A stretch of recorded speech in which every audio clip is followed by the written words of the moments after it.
नमस्ते दोस्तों। हमारे देश में आपने एक चीज़ नोटिस किया होगा कि सरकार से लेकर कोई भी कितना भी इंफॉर्मेशन दे दे, बता दे कि भाई देखो डिजिटल फ्रॉड से आपको कैसे बचना है, क्या प्रॉब्लम्स होती हैं, आप कुछ हादसे में नहीं आना। उसके बावजूद भी डिजिटल फ्रॉड होता ही होता है। मतलब किसी न किसी चक्कर में जो फ्रॉडस्टर है वो फंसा देता है और आपका जो पैसा है वो बैंक अकाउंट से खाली करा देता है। अब इसी चक्कर में क्या हुआ है, जो यूपीआई के थ्रू ट्रांजैक्शंस हैं उसमें काफ़ी फ्रॉड हो रहे हैं और इसी को देखते हुए आरबीआई ने एक बड़ा प्लान अनाउंस किया है। मतलब एक तो क्या है कि यहाँ पर प्लानिंग स्टेज में है कि क्या जो यूपीआई पेमेंट है, आज के डेट में तो क्या होता है, आपको कोई भी ट्रांजैक्शन करना है, आपने स्कैन किया या फिर कोई भी नंबर हुआ वो आप डालते हो और विद इन फ्यू सेकेंड्स जो पैसा है वो एक अकाउंट से दूसरे अकाउंट में चला जाता है। अब आप देखिए क्या हो रहा है, आरबीआई में soon make you wait an hour before your UPI transfer goes through. इसको डिटेल में हम समझेंगे कि एग्जैक्टली आरबीआई प्लान क्या कर रहा है। ये 1 घंटे का डिले से होगा क्या, और ये पूरा सिस्टम वर्क कैसे करेगा? चलिए शुरुआत करते हैं। देखिए सबसे पहले तो एक चीज़ समझिए कि ये जो पूरा प्रपोजल है वो आरबीआई की तरफ से आया है। अब आरबीआई हमारे देश का जो पेमेंट सिस्टम है, बैंकिंग ऑपरेशंस है, डिजिटल ट्रांजैक्शंस हैं, उन सबको ऑपरेट करता है।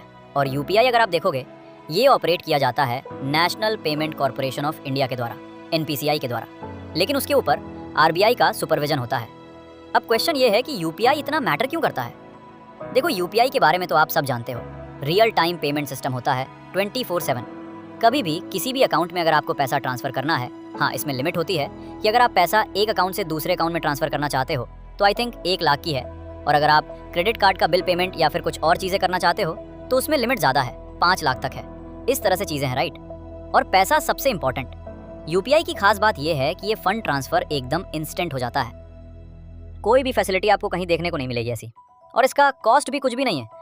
ऑल्दो कस्टमर के लिए कॉस्ट नहीं है, लेकिन अल्टीमेटली सरकार को कुछ सब्सिडी देनी पड़ती है, जो बैंक्स हैं उनको थोड़ा सा बाहर से। और आज के डेट में 30 करोड़ से ज़्यादा जो भारतीय हैं वो इसका इस्तेमाल कर रहे हैं। आप समझ सकते हो कि भारत का जो डिजिटल पब्लिक इंफ्रास्ट्रक्चर है उसका बैकबोन बन गया है।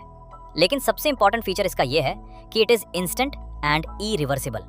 आपने एक बार किसी को यूपीआई पैसा ट्रांसफ़र कर दिया तो वो तुरंत चला जाएगा और आप उसको रिवर्स नहीं कर सकते। आप मान लीजिए गलती से किसी फ्रॉडस्टर को पैसा ट्रांसफ़र कर दिए तो आप उससे रिकवर थोड़ी कर पाओगे। तो ये जो फीचर है ना, ये स्ट्रेंथ भी है और वीकनेस भी है। स्ट्रेंथ ये है कि एक तो स्पीड है, तुरंत चला जाता है, कन्वीनियंस है। वीकनेस ये है कि फ्रॉडस्टर आपसे एक बार पैसा ले लिया तो फिर वो वापस नहीं लौटाएगा। अब क्वेश्चन ये है कि यहाँ पर आरबीआई ने प्रपोजल क्या रखा है।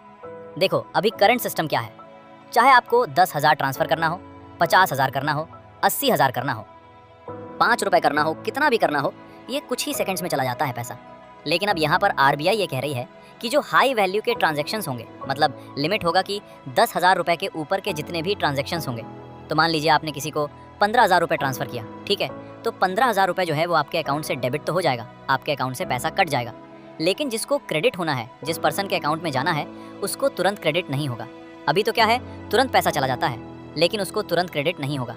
अब बीच में क्या है, यहाँ पर एक टेम्पररी होल्डिंग लेयर बनाया जाएगा, मतलब एक स्क्रू जैसा सिस्टम बनाया जाएगा कि आपका अकाउंट से पैसा 15,000 इस अकाउंट में चला गया, यहाँ पर इसको वेट कराया गया 1 घंटा, और उसके बाद जो है वो क्रेडिटर के पास ये पैसा चला जाए, उसके अकाउंट्स में पैसा क्रेडिट हो जाए। और बेसिकली 1 आवर का जो विंडो लिया जा रहा है ना, यहीं पर सारा गणित है, क्योंकि इसी में आपको चीज़ें समझ में आ जाएंगी कि आपके साथ धोखा हुआ है कि क्या हुआ है। अगर आपको कोई लगता है कि प्रॉब्लम हुआ है, कोई फ्रॉड कर रहा है आपके साथ, तो ये पैसा आप उसको रिवर्स करा सकते हो। अभी तो क्या है, डायरेक्टली पैसा चला जाता है तो रिवर्स नहीं करा सकते, तो इसको हम कहते हैं कूलिंग पीरियड। तो ये कोई टेक्निकल डिले नहीं हो रहा है, बस ये पॉलिसी ड्रिवन इंटरनेशनल डिले हैं। पर्पज़ यही है कि आपने जो ट्रांजैक्शन किया आप उसको रिकंसिडर कर लो। जैसे मान लीजिए परिवार में कोई व्यक्ति है, गलती से वो फ्रॉड के झांसे में आ गया, उसने 20,000 रुपये ट्रांसफ़र कर दिए। अब अक्सर आपने देखा होगा तुरंत चीज़ें पता चल जाती हैं। यहाँ पर वो बात करेगा फैमिली मेम्बर से कि मैंने ये किया है, फिर पता चल जाएगा, तो 1 घंटे का वो टाइम तो एटलीस्ट मिल जाएगा ना फ्रॉड को डिटेक्ट करने के लिए। तो इसे को कूलिंग पीरियड है।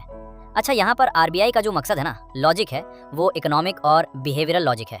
मतलब ज़्यादातर जो फ्रॉड्स अगर आप देखोगे ना, वो ऑथराइज्ड पुश पेमेंट फ्रॉड के थ्रू होता है। मतलब फ्रॉडस्टर कॉल करता है कई बार, मतलब मेरे पास आते हैं, मेरे फैमिली मेम्बर्स के पास आते हैं। एक दिन आया फ़ोन कि बेटा मैं आपका डैडी का दोस्त बोल रहा हूँ, इस तरह से कुछ, राइट। तो इस तरह की चीज़ें आती हैं। कई बार आपको धमकाया जाता है कि देखो आपका जो बैंक अकाउंट है ब्लॉक हो जाएगा, अदरवाइज़ ये पैसा ट्रांसफ़र कर दो, आपने लॉटरी में ये इनाम जीता है, अब तुरंत पैसे की रिक्वायरमेंट है। तो विक्टिम जो है वो जानबूझकर आपके अंदर पैनिक क्रिएट करना चाहता है। चाहता है अथॉरिटी, प्रेशर डालना चाहता है, अर्जेंसी क्रिएट करना चाहता है। उसी चक्कर में लोग फंस जाते हैं। तो ये वाली जो चीज़ें हैं ना, इसको आरबीआई जो है रेगुलेट करना चाहती है। आरबीआई चाहती है कि अगर ऐसा कोई हुआ है, पैनिक में अगर आपने पैसा ट्रांसफ़र किया है, तो एटलीस्ट वो आपका पैसा बच जाए। अच्छा, ये इंस्टेंट पेमेंट इतना डेंजरस क्यों है? क्योंकि यहाँ पर फ्रिक्शन तो है ही नहीं, आपको सोचने का समय मिलता नहीं है। फ्रॉडस्टर जो है वो अर्जेंसी क्रिएट करता है, विक्टिम जो है वो अपना पैसा सेंड कर देता है, कई बार तो गलती से कर देता है। आपको ये बोला जाता है कि हम आपको 15,000 रुपये ट्रांसफ़र कर रहे हैं, और आपको वो बताएगा फ़ोन पे कि इस यूपीआई ऐप में जाइए, पेटीएम में जाइए, यहाँ पर ये क्लिक करिए और अपना पिन नंबर डाल दीजिए। अब पता नहीं, पढ़े लिखे लोग भी मैं देखता हूँ कि वो समझ ही नहीं पाते हैं। मतलब आपके पास पैसा आना है तो आपको अपना यूपीआई पिन क्यों डालना है? पता नहीं फिर भी लोग कैसे डाल देते हैं यूपीआई पिन। वही मैं आपको स्टार्टिंग में जो बोल रहा था ना, आप कितना भी इन्फॉर्मेशन दे दीजिए, चीज़ों को बता दीजिए, फिर भी फ्रॉड होते ही रहते हैं और वो होते ही रहेंगे। एंड इसी की वजह से कुछ इस तरह का सोल्यूशन की ज़रूरत है। अब आरबीआई का सोल्यूशन है बिहेवियरल इंटरवेंशन। मतलब 1 आवर्स के डिले से फ्रिक्शन जो है वो डिसीजन मेकिंग में एक फ्रिक्शन क्रिएट होगा। अर्जेंसी का जो साइकिल है वो ब्रेक हो जाएगा। आपको एक टाइम बफर मिल जाएगा। मतलब आपको थोड़ा सा भी 5 से 10 मिनट भी मिल गया ना पैसा ट्रांसफ़र करने के बाद, आपने सोचा यार ये मैंने क्या कर दिया, तो फिर तुरंत जो है आप उस ट्रांजैक्शन को कैंसिल कर पाओगे या फिर बता पाओगे कि देखो आपके साथ धोखाधड़ी हुई है, ताकि आपका पैसा वापस मिल जाए। अच्छा, ये 10,000 का थ्रेशोल्ड क्यों? क्योंकि क्या है ना कि ज़्यादातर जो ट्रांजैक्शंस होते हैं उसकी वैल्यू अगर आप देखोगे, जो टोटल फाइनेंशियल लॉस होते हैं ना, वो हाई वैल्यू के होते हैं। 98% ये कवर हो जाएगा। मतलब वैसे अगर आप नंबर ऑफ फ्रॉड के केसेस में देखोगे तो 45% फ्रॉड केसेस ही होते हैं जो 10,000 से ऊपर के वैल्यू होते हैं। लेकिन एटलीस्ट जो टोटल फाइनेंशियल लॉस की टर्म में अगर आप देखिए तो 98% जो है आपका फाइनेंशियल लॉस बच सकता है। तो इसी की वजह से कहीं ना कहीं ये 10,000 का थ्रेशोल्ड बताया जा रहा है। मतलब अगर आपको 2,000, 5,000, 7,000 अगर इतना ट्रांजैक्शन करना है तो कोई प्रॉब्लम नहीं, कोई डिले नहीं होगा।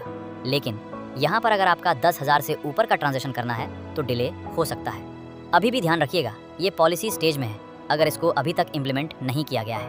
और इसके अलावा मैं आपको बताता हूँ और भी सेफ्टी लेयर्स प्रपोज किए गए हैं। एक तो ये बोला गया है कि आप वाइट लिस्टिंग कर सकते हैं। मतलब पहले ही अपने फैमिली मेम्बर्स का नंबर डाल सकते हैं। उसमें आप डाल सकते हैं कि ये फ्रीक्वेंट कॉन्टैक्ट है, ये आपका ट्रस्टेड कॉन्टैक्ट है, तो उसके ऊपर कोई डिले नहीं होगा। उसको आप 15, 20,000, 50,000 जो ट्रांसफ़र करना चाहो आसानी से कर सकते हो। तो ये वाइट लिस्टिंग होती है कि आपने फैमिली मेम्बर्स का नाम डाल दिया कि इसमें कोई प्रॉब्लम नहीं आनी चाहिए, ठीक है।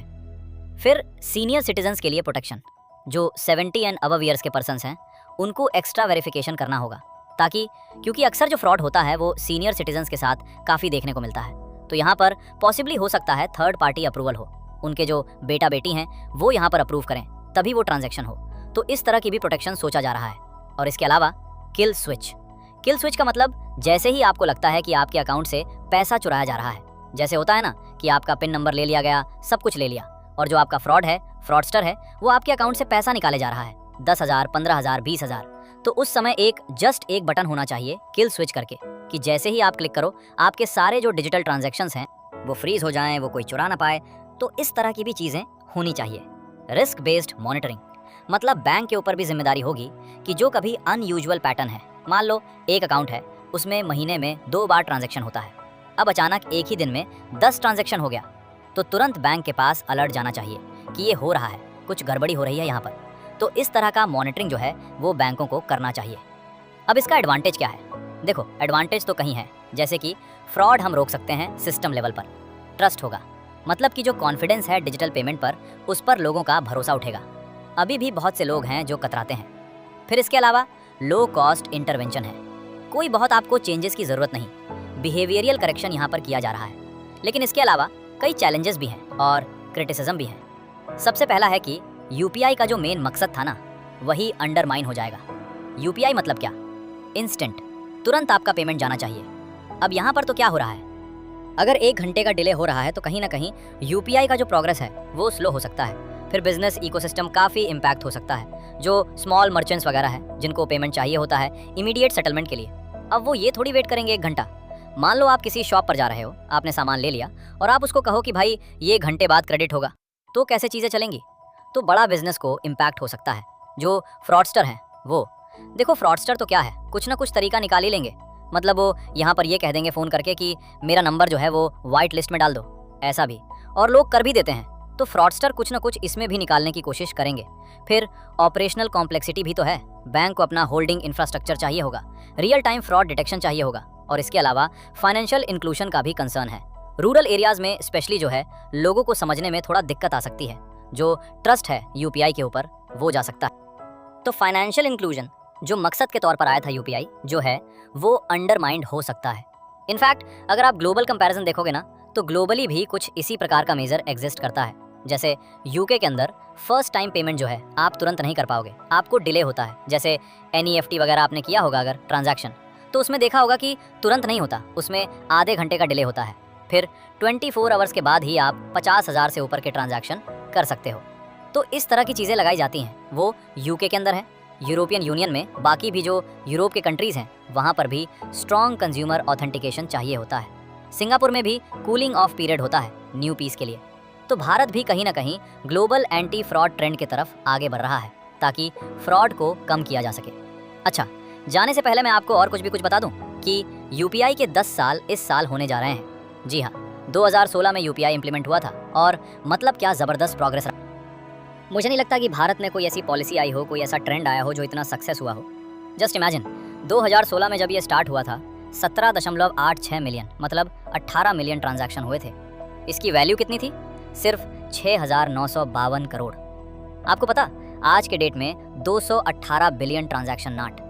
Just imagine, look at the numbers. Value आप देखो, 285 लाख करोड़ कहाँ 6,900 करोड़, और कहाँ ये 285 लाख करोड़। मतलब वॉल्यूम ग्रोथ 12,000 टाइम्स ग्रो हुआ है। वैल्यू में अगर आप देखोगे तो 4,000 टाइम्स ग्रो हुआ है।